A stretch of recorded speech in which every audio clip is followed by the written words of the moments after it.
The November night of 1942 in Iron Bottom Sound, off the coast of Guadalcanal, became the arena for a fierce naval battle. In the pitch darkness of the tropical night, a searchlight beam cut through the gloom, illuminating a scene of unimaginable power.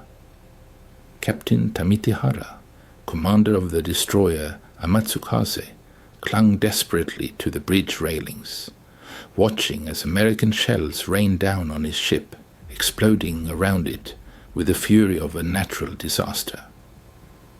In his personal log, he made a poignant entry reflecting the essence of the event. "They are not aiming, they are just filling the sky with metal." These words became a harbinger of a tragic truth that determined the outcome of the Pacific War long before the Japanese command grasped the scale of the catastrophe. Over the next 35 seconds, the American destroyer San Francisco unleashed a torrent of fire on the enemy, firing more 120mm shells than some Japanese destroyers carried in their entire arsenal for a full combat operation. The Americans didn't bother counting shots. They created impenetrable walls of fire, turning night into a semblance of day, their gun barrels glowing red-hot from the continuous barrage. In distant Pearl Harbor, 2,700 nautical miles away, ammunition ships were already taking on another deadly cargo, 15,000 tons of shells, enough to replenish all the ammunition expended by the American fleet in that battle 50 times over. At the same time in Tokyo, naval strategists anxiously calculated whether they could allocate even 12 shells per gun for the next convoy. The relentless arithmetic of defeat emerged in every brass casing, every kilogram of cordite, in the dry figures of production statistics that mercilessly refuted all the Imperial Navy's overconfident assumptions about successfully confronting the United States. The incredible fate of Captain Hara, an officer of the Imperial Japanese Navy, was that he not only survived the crucible of the Pacific War, which began with Pearl Harbor and ended with Japan's surrender, but also witnessed a fundamental transformation that shook the very foundations of the country's naval doctrine. A precursor to the coming changes was an episode that occurred 6 months earlier, though few realized its true significance at the time. On May 7, 1942, during the Battle of the Coral Sea, Commander Teishi Nato, senior officer of the aircraft carrier Shokaku, noticed a strange detail. American cruisers and destroyers maintained continuous, dense anti-aircraft fire for 4 hours, showing no concern for ammunition conservation. As NATO later recalled, every American destroyer seemed to carry more anti-aircraft shells than the entire Japanese destroyer division combined. This observation flew in the face of all assumptions. Japanese naval doctrine, developed over decades, was based on the premise that all leading naval powers faced the same ammunition supply limitations. The Type 96 25mm anti-aircraft gun, the standard light anti-aircraft weapon of the Japanese fleet, was used according to strict rules. Fire was opened only when an enemy aircraft approached within 800 meters. Firing was done in short bursts of 3-5 rounds, and fire immediately ceased as soon as the target moved beyond optimal range. The reason was not tactical considerations, but limited ammunition supplies, which prevented the use of any other tactic. Aboard the aircraft carrier Ryujo, Lieutenant Commander Masatake Okumiya tirelessly instructed his gunners, adhering to strict firing principles. Every crew member understood that their ship's arsenal held only enough ammunition for 12 minutes of continuous anti-aircraft fire. After this time, they would become extremely vulnerable. Okumiya noted with growing alarm that the Americans, in contrast, could fire without interruption for hours on end. However, the full scale of this imbalance only became evident in the battles for Guadalcanal, where the harsh arithmetic of industrial warfare was etched in blood and steel across the seas that Americans later dubbed Iron Bottom Sound. On February 27, 1942, a battle unfolded in the Java Sea that was meant to be a triumph for the Japanese fleet, and tactically it was. Nevertheless, Captain Hara, commanding the destroyer Amatsukaze, witnessed an event that disturbed him far more than enemy shelling. The combined Allied forces, consisting of American, British, Dutch and Australian ships under the command of Rear Admiral Carroll Dorman, fired 1,619 250mm shells during the battle, achieving only 5 hits, 4 of which were duds. The Japanese, in turn, fired far fewer shots but managed to inflict critical damage on the enemy. Despite the victory, Captain Hara noticed a disturbing detail in the battle report. Allied ships maintained continuous fire, showing no concern for ammunition conservation. The rate of fire was so intense that Japanese supplies could have been depleted within the first minutes of the battle. They fired as if they had an unlimited supply of shells, Hara recalled in his memoirs, published years later. Perhaps not very accurately, but with such an abundance of ammunition that accuracy took a back seat to the sheer volume of fire.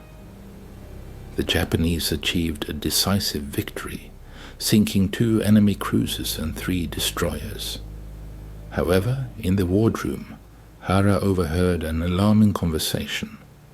Lieutenant Yoshida, his gunnery officer, was calculating ammunition expenditure. Captain, we've used 40% of our main battery's ammunition. If the battle had lasted another couple of hours... Hara cut him off with a look, but the arithmetic was clear. The destroyer Amatsukaze began the battle with 2,127mm shells, and 800 of them were expended in a single engagement. The destroyed Allied cruiser HMS Exeter, according to rescued survivors, fired more than 1,500 rounds from its 203mm guns alone, more than most Japanese heavy cruisers carried. August 7, 1942, marked the American landing on Guadalcanal, which immediately exposed the Imperial Navy's acute ammunition problem. Vice Admiral Gunichi Mikawa's task force, sailing from Rabaul, had an ammunition load sufficient for only 1 night engagement. This was not a strategic decision, but a harsh reality, dictated by the meager stocks in Rabaul's arsenals. The victory at the Battle of Savo Island on August 9th seemingly confirmed the superiority of Japanese tactics. In a mere 33 minutes, Mikawa's forces sank 4 Allied heavy cruisers, claiming the lives of 1,057 sailors. Japanese ships sustained no losses. However, beneath this tactical triumph lay an impending strategic disaster. Commander Toshikazu Omi, Mikawa's operations officer, later told American investigators, "We immediately withdrew after the battle, not due to fear of air attack, as you believed, but due to a critical shortage of ammunition. We had no capability for a renewed engagement. The American transports, vulnerable and laden with vital equipment, remained unharmed simply because the Japanese physically could not afford to expend their precious shells on them. Japanese forces fired a total of 471 shells, achieving only 10 hits, a paltry 2.1% hit rate. This fact was later subjected to fierce criticism in Tokyo as an unforgivable waste. As the Pacific War intensified, equally important work was unfolding in Pearl Harbor. Captain William Poco Smith supervised the loading of the USS Rainier, preparing it for a fateful voyage. The manifest was staggering: 5,000 tons of naval ammunition, including 350,000 127mm shells, 1.2 million 40mm shells, and 3 million 20mm shells. This arsenal exceeded the entire Japanese combined fleet's needs for the next 3 months. The contrast with the Japanese forces on Guadalcanal was stark. The Tokyo Express operations, daring resupply attempts using fast destroyers, exposed a severe ammunition shortage. On November 30th, 1942, Rear Admiral Reizo Tanaka led a group of 8 destroyers on another desperate mission. Captured documents later revealed the meager cargo: 100 drums of rice, 200 drums of medical supplies, and only 280 drums of ammunition. These 280 drums were intended to maintain the fighting capability of 15,000 exhausted soldiers. Each drum contained approximately 300 rifle rounds, or an equivalent amount of other ammunition. Thus, the entire Japanese garrison on Guadalcanal depended on supplies that a single American destroyer could expend in minutes of intense combat, vividly demonstrating the vast difference in logistical capabilities and firepower between the two adversaries. The courageous Captain Hara, who led the Amatsukaze squadron in risky supply operations, bitterly noted the paradox of the situation. He lamented that the Japanese fleet, risking 8 destroyers, sacrificing sailors' lives, and expending precious fuel, was attempting to deliver resources that the Americans spent in vast quantities on routine training exercises. As it turned out, Captain Hara was correct in his assessment. On the very day Japanese destroyers sailed under fire, the American destroyer USS Fletcher was conducting routine gunnery drills, firing 127 127mm shells. This quantity amounted to approximately half of the precious cargo Tanaka's destroyers were trying to deliver. These figures were staggering and incomprehensible to Japanese strategists who planned the war based on their own very modest production capabilities. In March 1943, a naval ammunition depot began operations in Hastings, Nebraska, becoming a symbol of American industrial might. Spanning a vast 19,425 hectares, 48,000 acres, of prairie land, it included 200 buildings and 333 kilometers, 207 miles of railway tracks. At its peak production, 10,000 workers were employed at the depot. This colossal enterprise supplied 40% of all ammunition used by the US Navy during the war. In its first month of operation, the Hastings depot produced more naval ammunition than all Japanese facilities combined could produce in the entire year of 1943. Special attention was paid to the production of 127 M/38 caliber shells, which were the backbone of American naval firepower. American military industry demonstrated impressive power, developing large-scale ammunition production. Initially, the production rate was a formidable 100,000 shells per month, and by September 1943, this figure had risen to 300,000. Notably, every shell underwent stringent quality control, leading to the rejection of a significant portion of the output, sometimes exceeding the production volumes of Japanese facilities. Concurrently, a naval ammunition depot specializing in large caliber shells and aerial bombs was opened in McAlester, Oklahoma. By December 1943, monthly production reached 50,100 mm shells, 120,000 203mm shells, 200,000 127mm shells, and 226,800 kilograms, 500,000 pounds of aerial ordnance. In 1945, at its production peak, the depot employed 8,600 people. While American industry ramped up its output, Japan's core naval arsenal the flagship for ammunition production, struggled to produce only 10,000 shells of all calibers per month. The Toyokawa Naval Arsenal, modernized at great expense in 1940, reached a peak production of 35,000 machine guns and 4.5 million rounds of ammunition monthly. However, this result was achieved only by employing a massive workforce of 56,400 people, including 6,000 mobilized schoolchildren aged 12 to 16, forced to work in dangerous conditions.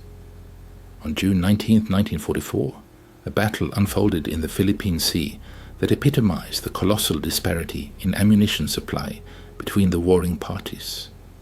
Vice Admiral Chisaburo Ozawa, commanding 9 aircraft carriers with 473 aircraft, hoped to turn the tide of the war in a decisive engagement. He was opposed by Admiral Raymond Spruance, who had 15 aircraft carriers and 956 aircraft at his disposal. However, a key factor Ozawa didn't even suspect was the virtually limitless ammunition available to his adversary. Lieutenant Sadamu Takahashi, a Zero pilot from the carrier Taiho who survived being shot down, recalled approaching the American fleet. The sky was black with smoke from explosions. This wasn't aimed fire, it was a veritable wall of fire. They weren't targeting us specifically, but simply filling every cubic meter of space with steel. American gunners operated with astonishing efficiency. Each 127mm gun fired 15 rounds per minute or RPM, 40mm mounts fired 120 RPM, and 20mm cannons unleashed 450 RPM on the enemy. The destroyer USS Stockholm alone fired 12,000 40mm shells and 20,000 20mm shells in 6 hours of combat. In the thick of the battle, Commander David McCampbell, a renowned naval ace, witnessed a horrifying sight from his Hellcat fighter. He noted that Japanese planes fearlessly plunged into the fiery storm created by the American fleet. US ships, instead of targeting individual aircraft, created deadly zones through which it seemed nothing could penetrate. The stark numbers spoke for themselves. The Japanese lost 426 aircraft, including those that went down with their carriers. American losses were far more modest, only 29 aircraft. Ammunition expenditure was colossal: 200,000 127mm shells, 500,000 40mm shells, and 1.2 million 20mm shells. 59 Japanese pilots were pulled from the water, their words later reflecting the full horror of what had transpired. This was not a battle, it was a cold-blooded execution carried out by soulless machines. October 25, 1944, 06:58 a.m., Samar Island, Philippines. A David versus Goliath battle loomed on the horizon, destined to become a symbol of a war where the outcome was decided not just by courage, but by ammunition reserves. Admiral Takeo Kurita's center force, comprising 4 battleships, 6 heavy cruisers, 2 light cruisers, and 11 destroyers. Surprised Task Unit Taffy 3, which consisted of 6 escort carriers, 3 destroyers, and 4 destroyer escorts. The unfolding events astonished everyone. Commander Ernest Evans, leading the destroyer USS Johnston, showed resolve, giving the order, "All hands, man your battle stations." Prepared to attack a major Japanese fleet formation. Full speed ahead, left rudder. Over the next hour, Johnston unleashed over 200 shells from its 5 127mm guns on the heavy cruiser Kumano, achieving approximately 40 hits that inflicted significant damage to the cruiser's superstructure. Johnston then engaged the battleship Congo, firing 36 shells and laying a smokescreen. Aiming accuracy became secondary, maximum rate of fire was the priority. At the same time, on the destroyer escort USS Samuel B. Roberts, Lieutenant Commander Robert Copeland made a fateful decision. "We're going in, boys. This is going to be a fight to the death where the chances of survival are negligible." However, Copeland omitted the fact that his ship's ammunition supply was only 325 shells per gun, totaling 1,625 shells. Over the next 35 minutes, Roberts fired more than 600 shells from just one gun mount, accounting for almost 40% of its entire ammunition load. The intensity of fire was so high that the gun barrels glowed white-hot. In the utter hell of the battle, gunner's mate, 3rd Class Paul H. Carr, gun captain of Mount 52, was an example of unyielding will. Even when the gun mount's power supply was completely knocked out, he and his team did not cease fire. Manually, with immense effort, they loaded and fired 6 rounds until a monstrous explosion tore the gun apart. Carr was found dying. His fingers tightly clutched a final 127mm shell, a desperate attempt to load it into the mangled gun before his last breath. On the other side, the battleship Yamato, the embodiment of naval power and the largest ship ever built, unleashed its full firepower on the enemy. For the first and last time in its history, its colossal guns were used against surface targets. The exact number of shells fired remains unclear, but it involved dozens of monstrous 460mm shells. However, the fatal irony was that Yamato's arsenal was filled with armor-piercing shells designed for engagements with other battleships. Against lightly armored escort carriers, these shells proved useless. They passed straight through without detonating. Admiral Matome Ugaki, commander of the 1st Battleship Division, made an entry in his diary that night, filled with surprise and respect. Enemy destroyers, like shadows, broke through the smokescreen, maintaining continuous fire. It is impossible to imagine how much ammunition these tiny ships expended in battle.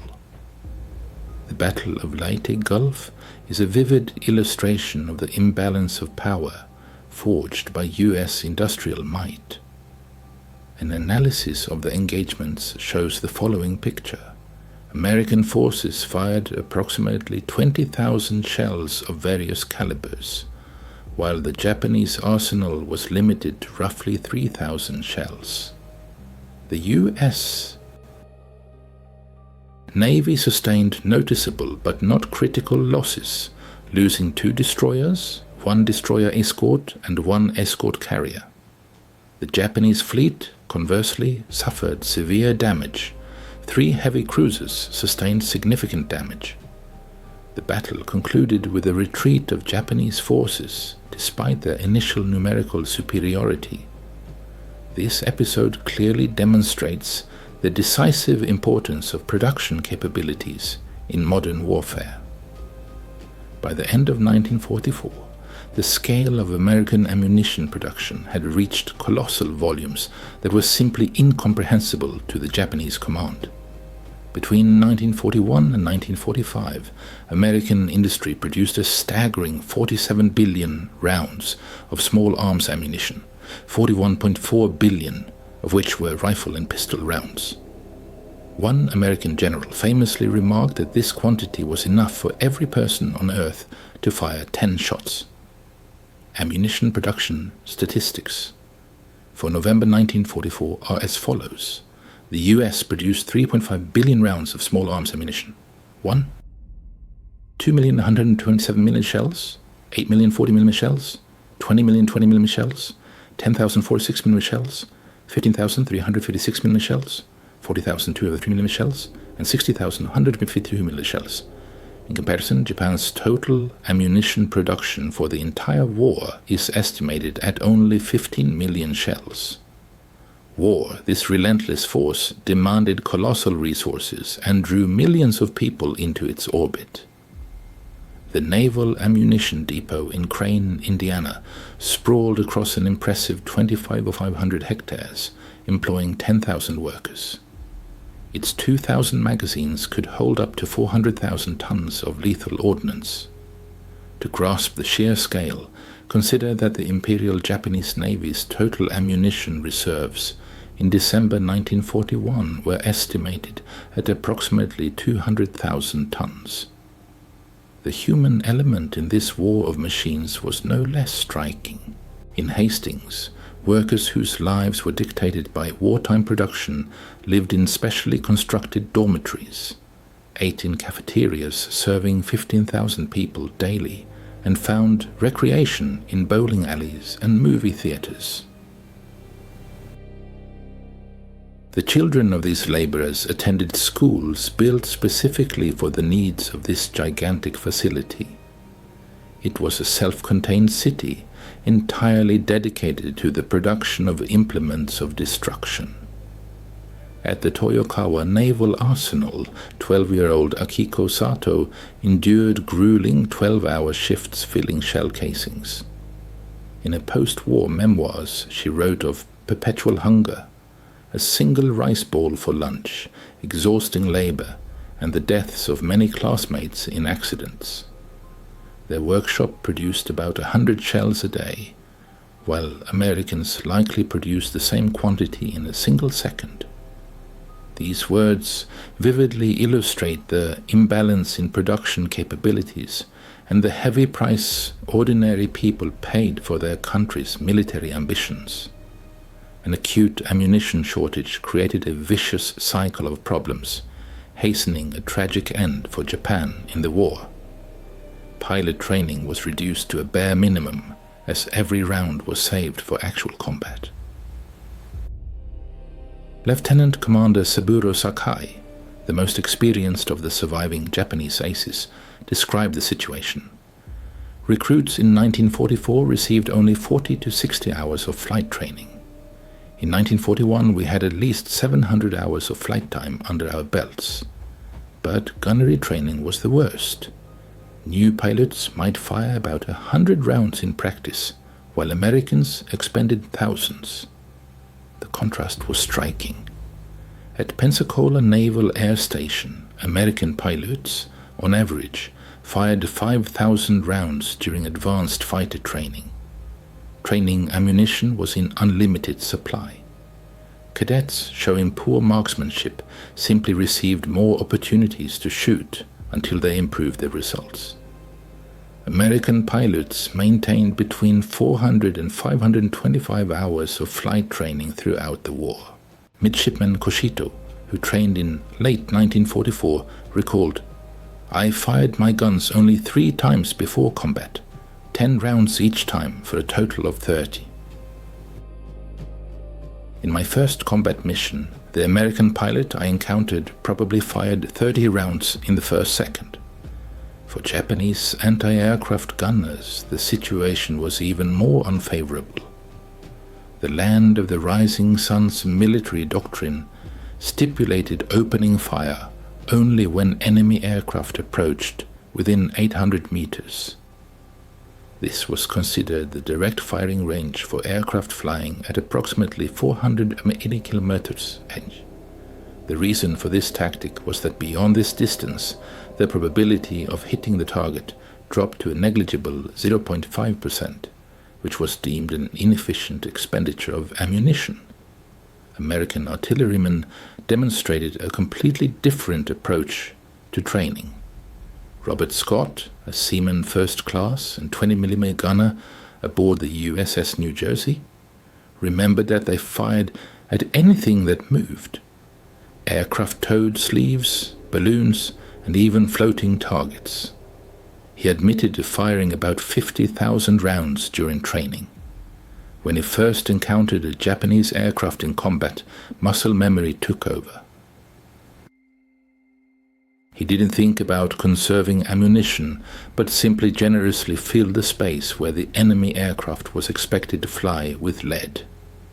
A crucial factor ensuring the superiority of the American fleet was Task Force 38's logistics train. This innovation in naval warfare came as a complete surprise to Japanese strategists. Service Squadron 10 representing the fleet's mobile supply force, included an impressive arsenal, 34 oilers, 11 escort carriers designated for replacing damaged aircraft, 19 ammunition ships, 16 refrigerated ships for provisions, 8 hospital ships for medical aid, 12 fleet tugs, and 29 destroyer escorts providing convoy protection. Between July 21 and 22, 1945, Task Group 30.8 carried out an unprecedentedly large-scale open-sea resupply operation. In this logistical marvel, an impressive amount of resources was delivered: 6,369 tons of ammunition, 379 MU, 157 barrels of naval fuel oil, 1,635 tons of provisions, 99 replacement aircraft, and 421 personnel. This single act of replenishment surpassed the combined ammunition reserves of most Japanese naval bases. Admiral Soemu Toyoda, who commanded Japan's combined fleet, admitted after the war a critical error in assessing the enemy's capabilities. Based on our own limitations, we made predictions about American consumption. If we could allocate 1,000 shells for an operation, we assumed they might have 3,000. But the reality of them having 100,000 was simply inconceivable. Operation Tengo, which began on April 6, 1945, became a tragic symbol of the colossal difference in resource provision. During this suicidal mission, the battleship Yamato set sail carrying 170 shells for its 9 colossal 400 single-millimeter guns, amounting to approximately 130 shells per gun, a full load by Japanese standards. This fact vividly demonstrates the chasm between the capabilities of the American and Japanese fleets in the final period of the war. The battleship Yamato set sail on its final voyage carrying 1,629 shells for its powerful 154mm guns and an impressive 13,500 anti-aircraft shells. This arsenal represented Japan's entire available supply of suitable ammunition. Secondary batteries were loaded to 60% of their standard ammunition complement, and anti-aircraft guns had enough shells for 12 minutes of continuous fire. Captain Kosaku Aruga, addressing the crew, emphasized the harsh reality. "We go into battle with ammunition sufficient for only one fight. There will be no resupply. Expend every shell thoughtfully." On April 7, the Yamato faced a massive attack by 386 American aircraft, arriving in waves.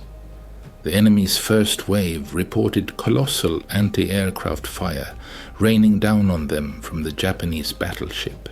However, by the third wave, the intensity of fire noticeably diminished. By the fifth wave, resistance became sporadic, turning into rare flashes. Midshipman Mitsuru Yoshida, one of the few who survived this catastrophe, recalled the final moments of the Yamato's agony. First, the 25mm guns fell silent, out of ammunition, then the 127mm guns. Finally, even the main battery had no shells left. We became a 70,000-ton target, defenseless and helpless. The contrast was stark.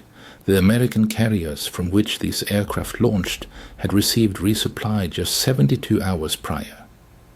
USS Essex alone took on 500 tons of ammunition, amounting to approximately 400,000 shells of various calibers.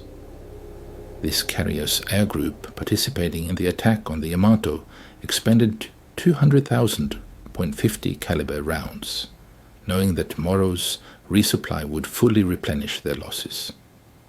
The acute ammunition shortage resulted in a series of severe consequences for Japanese society. By 1944, the copper deficit, essential for shell casings, led to the launch of large-scale collection campaigns, during which even ancient temple bells, some cast as early as the 8th century, were confiscated.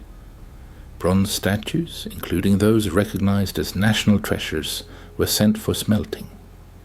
Everything from kitchenware to doorknobs was utilized. It is known that between 1937 and 1945, Japan melted down approximately 45,000 Buddhist temple bells for military industry needs. This constituted a staggering 90% of the total number of temple bells in the country. Each bell, weighing hundreds of kilograms and consisting mainly of copper, to 85%, and tin, to 12 to 15%, was particularly valuable for making shell casings. 13-year-old Yukio Tanaka left a poignant entry in her diary. "Today our school bell was taken for ammunition." Teacher Yamamoto could not hold back his tears. He said this bell had rung for 200 years. How many shells will it yield? And for how many seconds will those shells last in battle? The answer to this question was truly tragic. A typical temple bell weighing about 500 kilo provided enough brass to produce approximately 2,000 small caliber casings. An American destroyer, equipped with 40mm guns, could expend that many shells in just 16 minutes of combat. Japanese military industry faced unimaginable difficulties as the country desperately clung to a slipping victory. Working conditions in Japanese arsenals deteriorated sharply, leading to tragic consequences. The Toyokawa Naval Arsenal, once a symbol of Japanese industrial might, had become a dangerous zone. By 1945, the monthly accident rate reached a horrifying 15%. Exhausted, barely adolescent child laborers, often without proper training, handled unstable explosives. Tragedy struck on August 7, 1945, when a B-29 raid hit the facility, causing chaos and destruction. The bombing killed 2,477 workers, mostly teenagers, a heartbreaking testament to the human cost of war. A stark contrast can be seen in the experience of American workers, such as Mary Roberts, who selflessly worked on the shell assembly line in Hastings. She recalled, "We worked 8-hour shifts but 5 days a week, earning a decent wage of $1.20 an hour.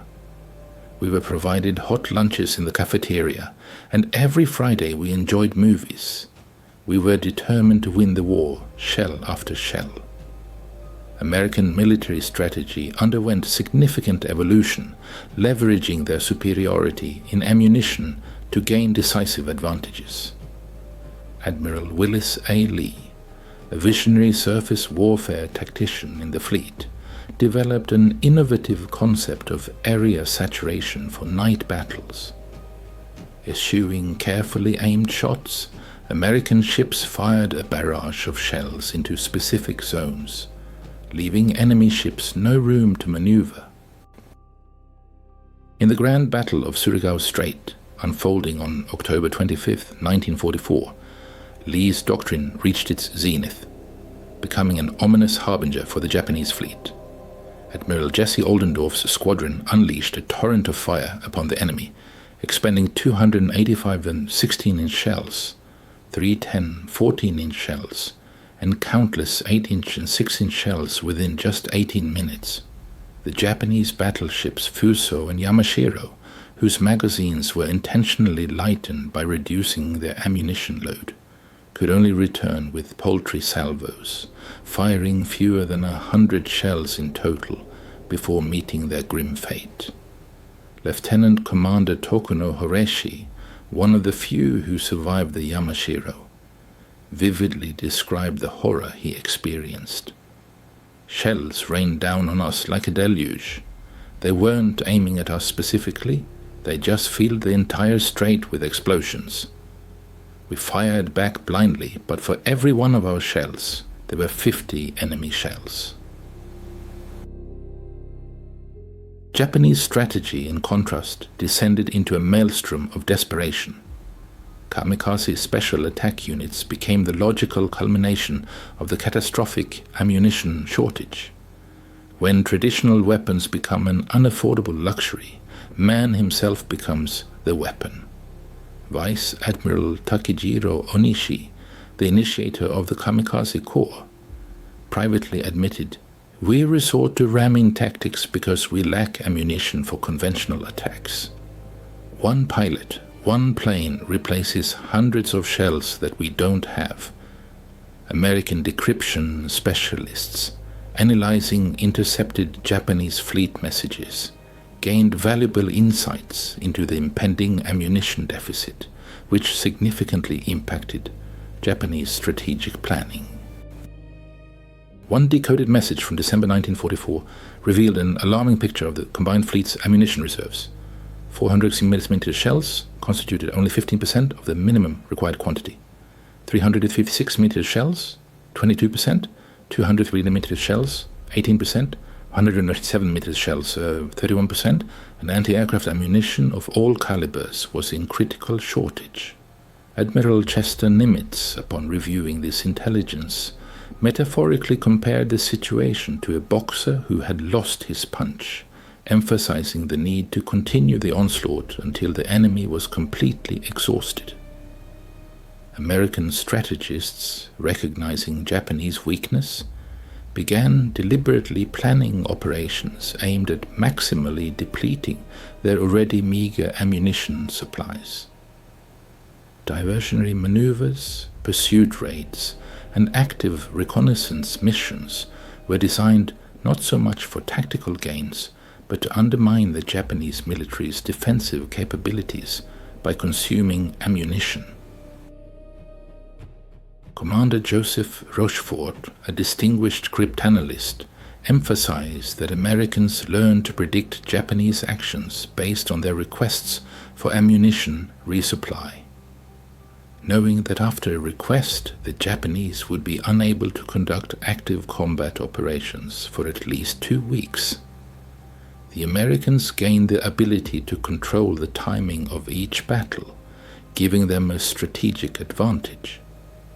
During the Pacific Campaign, American submarines waged a relentless war against Japanese transport ships carrying much-needed ammunition, leading to a critical scarcity of resources throughout the Japanese Empire. The statistics of this submarine offensive are astonishing. 147 Japanese ammunition transports were sent to the bottom of the sea, resulting in the loss of approximately 500,000 tons of vital war material. Approximately 55% of all ammunition shipments destined for Japanese forces never reached their destination, falling victim to relentless American submarine attacks. One of the most vivid episodes of this submarine war was the sinking of the Japanese vessel Fukuei Maru in January 1943. Lieutenant Commander Dudley "Moosh" Morton, commander of the American submarine USS Wahoo, delivered a fatal blow to this ammunition transport. The explosion following the torpedo hit was so powerful that its echoes were visible from 40 miles away. Ironically, this single vessel carried more ammunition than the entire Rabaul garrison would receive over the next 3 months.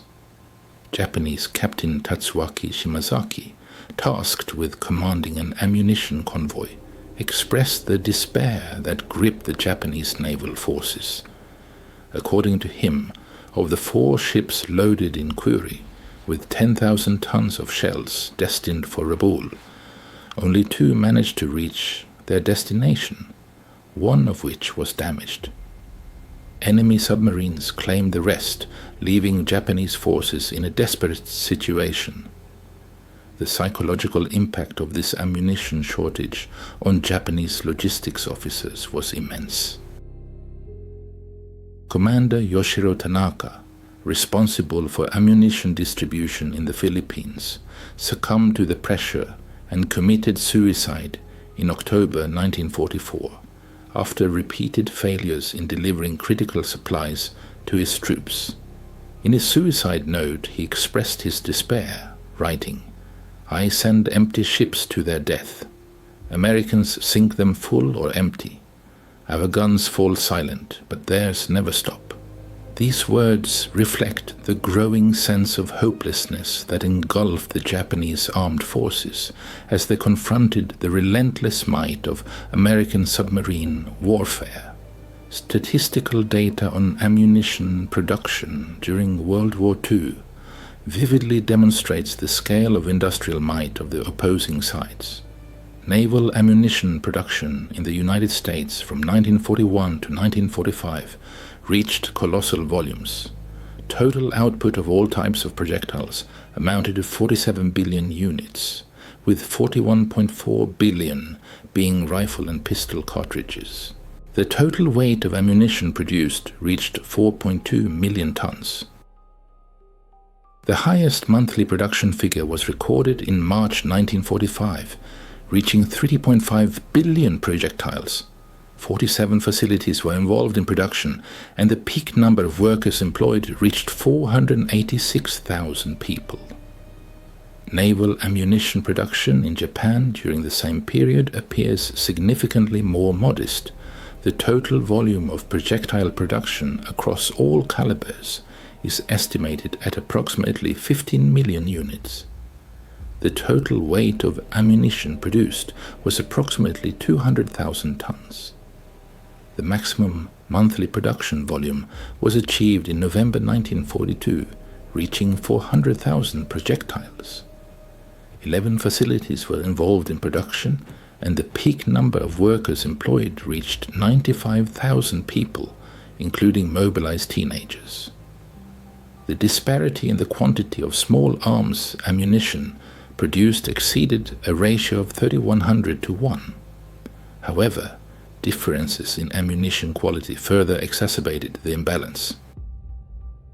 American proximity fuses, introduced in 1943, increased the effectiveness of anti-aircraft artillery by 300 to 600%. At the same time, Japanese fuses, due to material scarcity, had up to a 30% failure rate by 1945. The disparity in ammunition supply became a catalyst for profound psychological changes within the US and Japanese navies, which had a decisive impact on the final phase of the Pacific campaign. American sailors, enjoying an abundance of resources, gained unwavering confidence in their capabilities. James Bradley, who served on the destroyer USS Lafay, recalled the constant resupply. "We never had concerns about running out of ammunition. Supply ships arrived regularly, delivering mountains of shells. We even joked that we could use them for target practice on seagulls, and no one would bat an eye." This confidence led to bold and aggressive tactical decisions. American destroyers fearlessly charged enemy battleships, destroyer escorts challenged heavy cruisers, and PT boats engaged destroyers.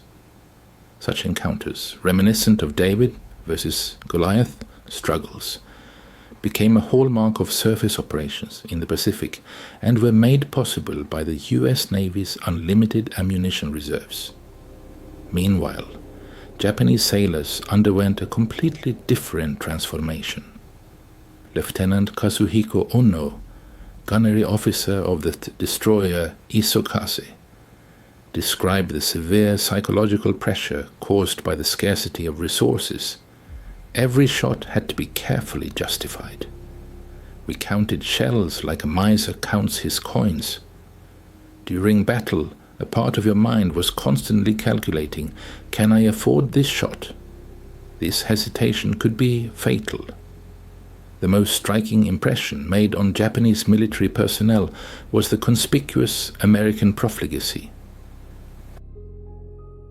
Commander Tamichi Fukuda, captured after his destroyer sank off the coast of Leyte, was brought to Pearl Harbor aboard the American battleship USS New Jersey.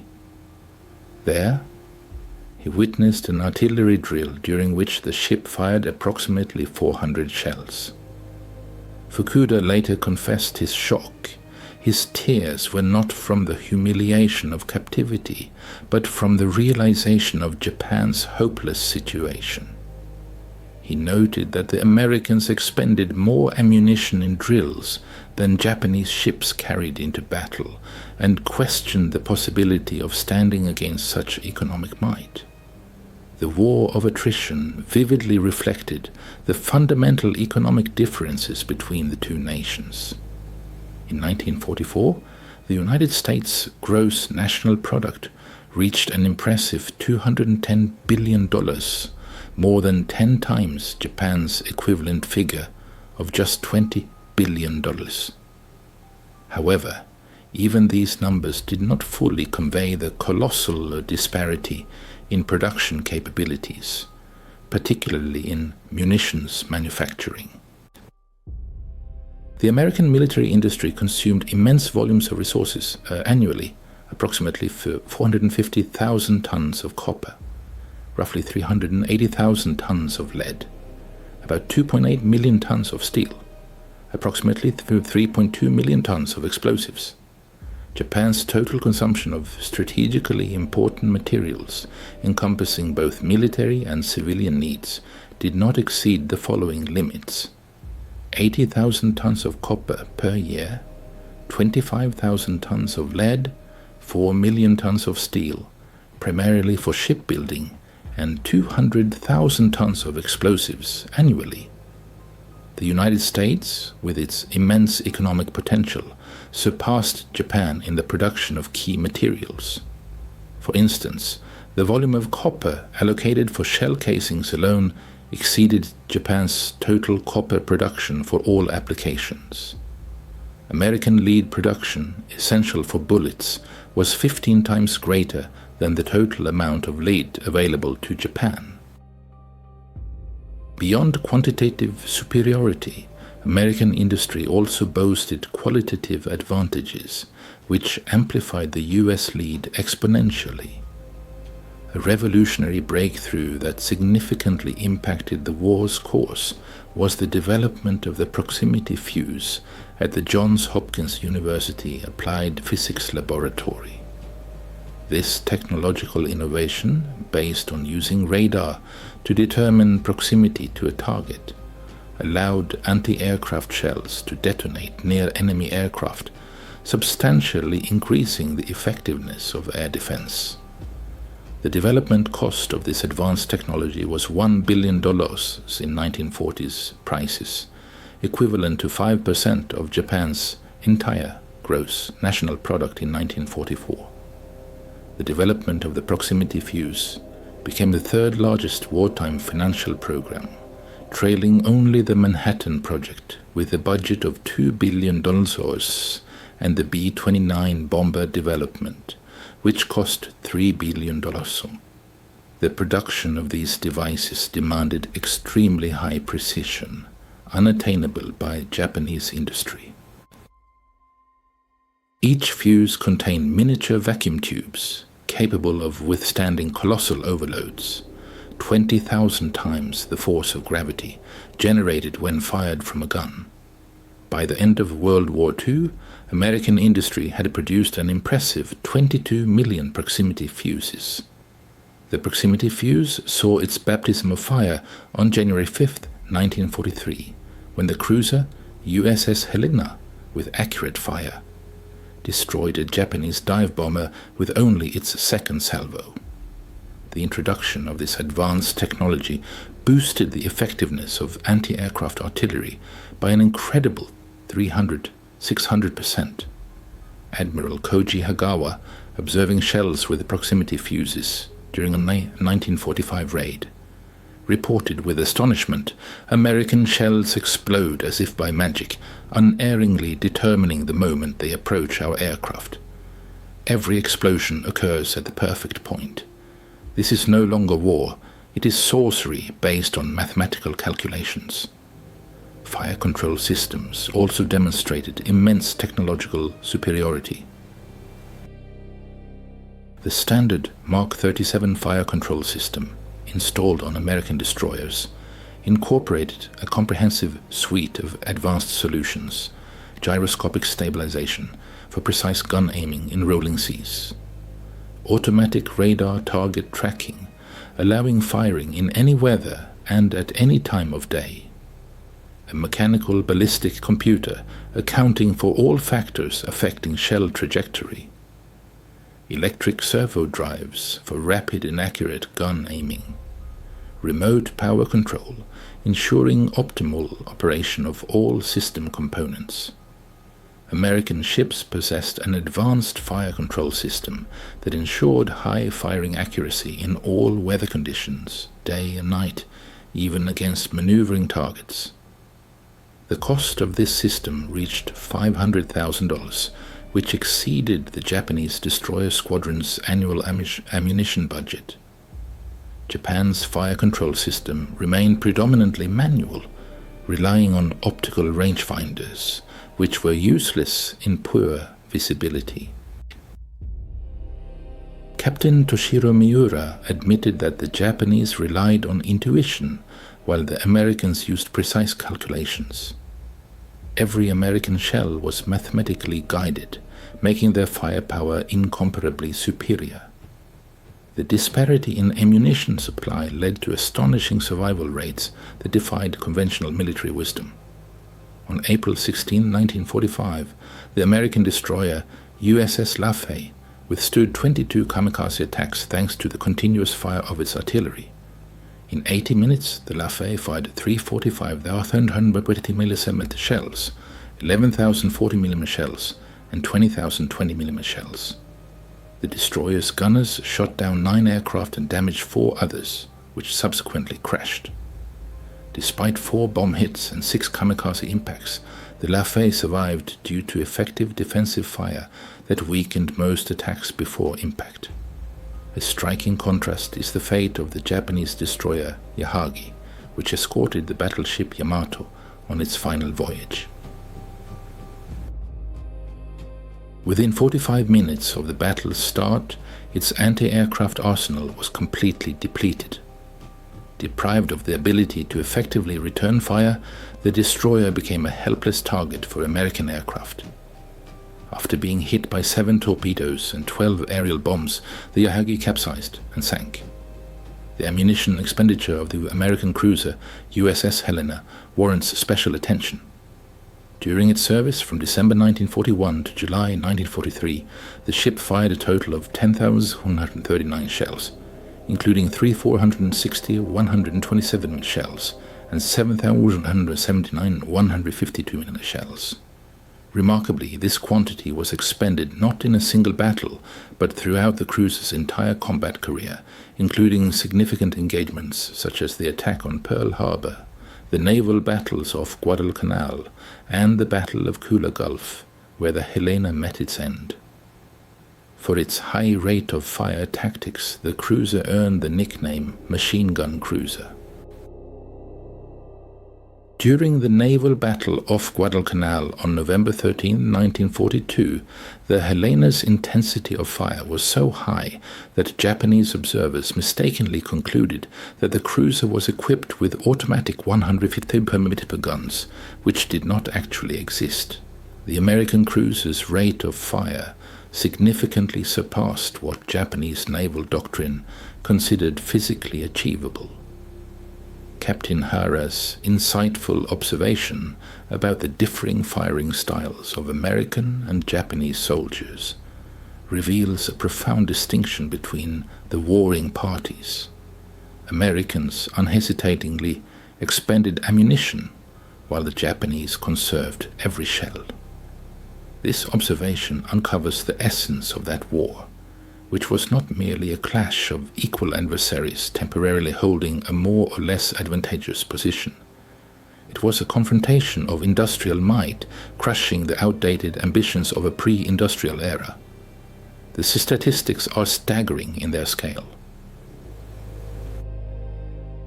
American forces expended a total of 47 billion rounds of ammunition, of which 41.4 billion were rifle and pistol cartridges. The Japanese army, by estimation, used about 15 million shells of all types. The ratio is an astonishing 3,100 to 1. However, even these figures do not tell the whole story. American soldiers actively used ammunition in training, test firing, and operations. The Japanese, in contrast, tried to conserve ammunition, accumulating it until its application could yield maximum effect. Americans fired for suppression, intimidation, and to establish dominance. The Japanese fired only when they were certain their shot would hit the target. When Emperor Hirohito addressed the nation on August 15, 1945, announcing Japan's surrender, he mentioned the appearance of a new unseen bomb, referring to atomic weapons. However, behind the scenes, among the highest military officials, it was believed that the atomic bombings merely accelerated an inevitable collapse that was already looming. Admiral Suemu Toyoda, the last commander of the Imperial Fleet, candidly admitted that Japan faced an insurmountable problem. We could build ships even with steel shortages. We could get planes in the air despite fuel shortages, but we were powerless to fight without enough ammunition. The Americans, however, had virtually inexhaustible supplies. We only had what we managed to preserve from our ancestors' legacy. In the ruins of the Kura naval arsenal, amidst debris and destruction, the final production report, dated August 14, 1945, was discovered. This document eloquently testified to the catastrophic state of Japanese military industry, daily production volume, only 73 artillery shells of various calibers. Workforce, 423 people, including 200 high school students conscripted to work at the defense enterprise.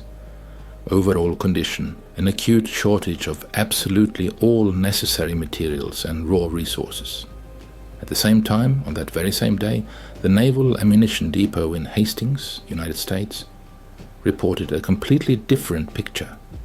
Daily production volume, 45,000 shells of various calibers.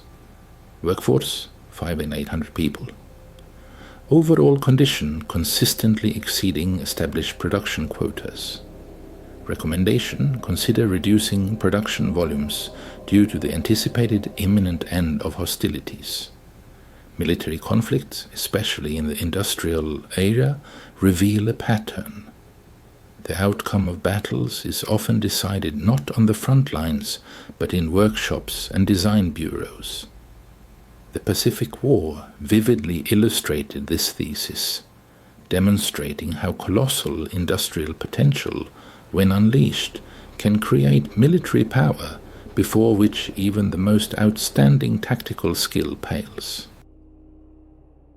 The relentless rain of American shells was a direct consequence of the continuous reverse operation of the American factories, producing them in vast quantities. At the same time, Japanese shells, crafted with almost artisanal care, were expended with extreme caution. This disparity, as Captain Tameichi Hara observed, became an epitaph for an empire that attempted to counter spiritual fortitude with ruthless industrial arithmetic. Americans did not count their shells, while we treasured every one. These words reflect not only tactical vulnerability, but also strategic doom. It was a clash not merely of armies, but of civilizations, where one staked its claim on spiritual fervor and the other on the cold mathematics of modern warfare. The veil of silence has fallen, the roar of cannons has faded, and the earth no longer trembles from explosions. However, in the austere vaults of naval archives, stretching from Pearl Harbor to Yokosuka, and in the personal recollections of veterans from Washington to Tokyo, an undeniable truth persists. The fate of the Pacific War was predetermined, not by the heroism of soldiers gripping their weapons, but by the capabilities of those who created those weapons. The United States possessed the luxury of firing without restriction, while Japan was forced to meticulously calculate every shot, conserving ammunition. Between these two diametrically opposed approaches lay an abyss that swallowed imperial ambitions and forever changed the understanding of modern industrial warfare. The most compelling evidence of this is not admirals' reports or historical studies, but the stark figures: a colossal 47 billion rounds against a modest 15 million. It is this ratio that reveals the true story of the Pacific War. It was not about battles won or lost, but about a confrontation between an industrial giant capable of producing an unprecedented quantity of ammunition and a nation forced to melt down temple bells to slightly augment its arsenal. Americans could afford not to conserve shells, while the Japanese were compelled to count every bullet. This fundamental difference was the verdict passed on the war even before it began. Behind the dry figures of military statistics lie personal dramas and broken destinies. Take, for example, Ennen Teo Matsui, commander of a 25mm anti-aircraft gun on the Japanese aircraft carrier Zuikaku. During the battle off Cape Engano, which proved fatal for the ship, he received only 10 shells for his weapon.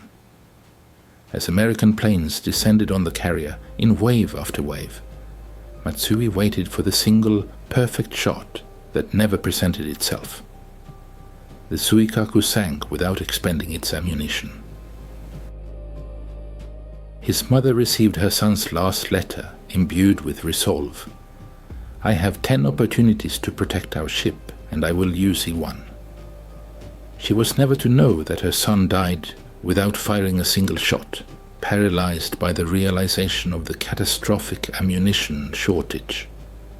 A completely different picture emerges from the story of American sailor Robert Dixon, a 20-minute gunner on the aircraft carrier USS Essex, who fired 15,000 rounds at the enemy in the same battle. In a letter home, he wrote with youthful bravado, "Mom, you wouldn't believe how many bullets we're firing here. It's like endless fireworks. Don't worry about me, we have so much ammo, nothing can get through." Both young men served their countries with equal bravery, but one was forced to count every shell, while the other measured victories in salvos of fire. The difference lay not in personal qualities, but in the industrial might of the nations, not in courage, but in the quantity of brass casings, not in spiritual strength, but in a nation's ability to transform economic prosperity into naval firepower. 8 decades have passed since Japan's surrender, and the lessons learned from the disparity in ammunition supply remain relevant. Modern military analysts view Captain Hara's observations not as a historical curiosity, but as an immutable truth that transcends time.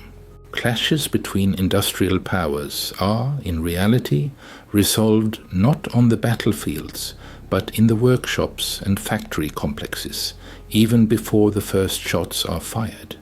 The Pacific Campaign vividly demonstrated that a developed industry, when set in motion, can generate such military power that no tactical skill can compensate. American shells rained down on the enemy like a storm, because American factories operated with the productivity of a storm front. Japanese shells, conversely, were worth their weight in gold, as their production more closely resembled the painstaking work of artisans. Ultimately, Captain Tamechi Hara's words ring as an epitaph for an empire that dared to challenge relentless industrial arithmetic with spiritual fortitude. Americans did not bother to conserve shells, while we counted every shot. This contrast represented not merely a tactical disadvantage, but strategic hopelessness, not simply a military failure, but a clash of civilizations with the harsh arithmetic of modern warfare. The roar of the guns has long since faded, the shells have ceased to fall, but in naval archives from Pearl Harbor to Yokosuka, in the memoirs of politicians and military commanders from Washington to Tokyo, this truth remains immutable. The outcome of the Pacific War was determined not by the bravery of those who pulled the trigger, but by the manufacturing might of those who forged the weapons of victory. Americans could afford the luxury of not conserving ammunition, while the Japanese could only dream of such a possibility. The chasm between two utterly different realities swallowed imperial ambitions and forever changed the understanding of what constitutes modern industrial warfare. The most compelling evidence of this was not admirals' reports or historians' treatises, but the stark figures, 47 billion against 15 million. It is in this ratio that the true story of the Pacific Campaign lies, which was not so much about battles won or lost as it was about the confrontation between an industrial giant capable of producing ammunition on an unimaginable scale and a nation forced to melt down even temple bells to produce additional shells. American forces fired without experiencing a shortage of resources, while Japanese soldiers carefully calculated every shot, understanding the limitations of their capabilities. It was in this fundamental difference that the predetermined outcome of the war manifested, long before the first shot was fired.